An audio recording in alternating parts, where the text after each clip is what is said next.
গোপন সূত্র খবরের ভিত্তিতে সোনামুড়া থানা ব্রিজ সংলগ্ন স্বনামধন্য গোমতী হোটেল থেকে 4 জন নেশা কারবারি এবং 147 বোতল নেশা জাতীয় স্কপ উদ্ধার করে। কলকাতার যুবক মোহাম্মদ তহিদুল একটি ব্যাগে করে 147 বোতল নেশা জাতীয় স্কপ সিরাপ নিয়ে সোনামুড়া ব্রিজ সংলগ্ন গোমতী হোটেলের 208 নম্বর রুমে অবস্থান করছিলেন।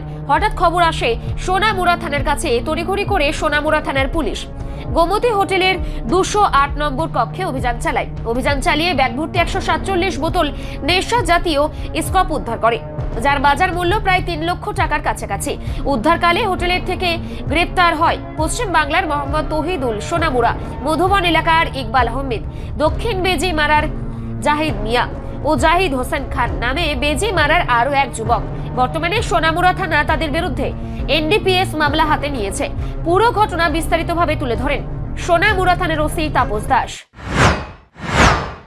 মধ্যরাতে একটা গোপন সংবাদের ভিত্তিতে আমাদের সোনামুড়া যে গোমতী হোটেল আছে এখানে রেড করা হয় এবং এখানে যে একটা রুম আছে 208, এই রুম থেকে আমরা মোটে 147টা স্কপ বোতল উদ্ধার করি, যেগুলি এনডিপিএস আইটেম, এবং ওর সঙ্গে আমরা 4 জনকে ডিটেনও করা হয়।